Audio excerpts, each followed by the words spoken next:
Welcome to OG movie review. Movie ఎలా ఉందంటే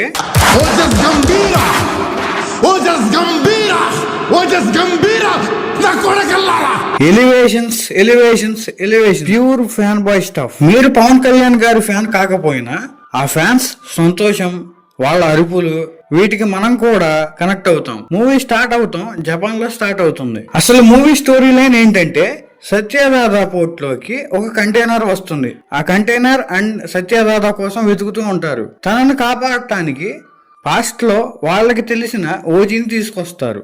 అసలు ఓజీ ఎవరు, ఈ ఓజీ ఇప్పుడు ఇలా ఎందుకు ఉన్నాడు, ఇవన్నీ మూవీ చూసి తెలుసుకోవాలి. మూవీ స్టార్ట్ అవటమే జపాన్ లో స్టార్ట్ అయింది.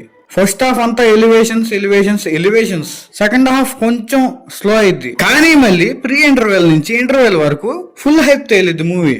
మూవీకి మైనస్ విషయానికి వస్తే సింపుల్ స్టోరీ లైన్, కానీ డైరెక్టర్ సుజిత్ బాగా హ్యాండిల్ చేశారు. మూవీలో డ్రామా వర్క్ అయింటే బాగుండేది. ఇక పాజిటివ్స్ విషయానికి వస్తే, one of the rare combination Thaman, Sujeeth and Pawan గారు.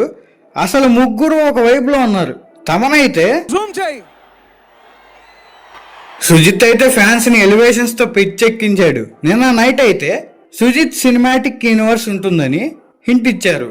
అది ఏ మూవీస్ తోనో ఈ మూవీ చూసి తెలుసుకోండి. ఓజీ పార్ట్ 2 కూడా ఉంటుంది. మూవీ పోస్ట్ క్రెడిట్ సీన్స్ అయితే మిస్ అవ్వకండి. మూవీ కాస్టింగ్ అంతా బానే చేశారు, కానీ పవన్ కళ్యాణ్ గారు అందరినీ డామినేట్ చేశారు. So don't miss this movie in theatres. Fans అయితే పవన్ కళ్యాణ్ గారి నుంచి ఇలాంటి మూవీ మళ్ళీ ఎప్పుడు చూస్తారో తెలియదు. So please watch this movie in theatres.